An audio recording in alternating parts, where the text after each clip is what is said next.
கடைசி வரைக்கும் பேரே வைக்காம இருப்பேன். அது அது வைக்காம இருப்பாங்க. என்னடா பேர் வைக்கணுமா? தளபதி என்ன பேர் வைக்கிற உனக்கு? அவரு பேர் வைக்கணும். சொல்லு. தளபதி என்ன சொல்லு. அடே முட்டாள், ஒண்ணு நீ வை, இல்ல உன் பொண்டாட்டியை வைக்க சொல்லி, இல்ல உங்க அப்பா அம்மா வைக்க சொல்லி, இல்ல வைக்காம விட்டு தள்ளுங்க. அந்த வாயே வராத குழந்தைகிட்ட சொல்லிட்டு நீ சொல்லுன்னு அது எப்பறம் சொல்லும்? முட்டாள் பயலே. 20 லட்சம் வந்துருக்கு. இதுல நான் கருத்து சொல்றதுக்கு அவரு போட்டு விட்டுருக்காரு. எவ்வளவுதான் இது பண்ணாலும் இதுக்கு என் குழந்தைங்களுக்கு ஈடு ஆகாது. 2 குழந்தைங்க செத்து போச்சு, 20 லட்சம் ரூபாய் வாங்கிட்டேன்னு சொல்லி சிரிக்கிற பத்தியா நீ எல்லாம் மனுஷியா?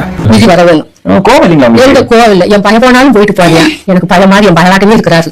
என் பையன் இருந்தா போதும். போயிட்டு போகுது. அதுக்காக போய்த்தானே என் பையன் செத்தியா? அவருக்காக போய்த்தானே என் பையன் செத்தியா? ஆமா, சுபாஷ் சந்திர போஸ் போர் கூப்பிட்டாரு, அதுக்கு போய் இவங்க எல்லாம் செத்துட்டானுங்க. இந்த அம்மாக்கு பெருமை. யாரையுமே போய் இவ்வளவு கிட்ட பார்க்கவே முடியாது. பேரை எங்க குடும்பத்துக்கு வாங்கி கொடுத்துருக்கான்.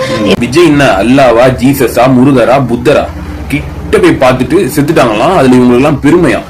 கடவுளே வந்திருந்தாலுமே அங்க பாக்க போய் செத்தா அது முட்டாள் தானம் தாண்டா, வடிகட்டின முட்டாளுங்களா. ஆனா இப்ப ஜனங்களை நினைச்சு எனக்கு கவலைடா.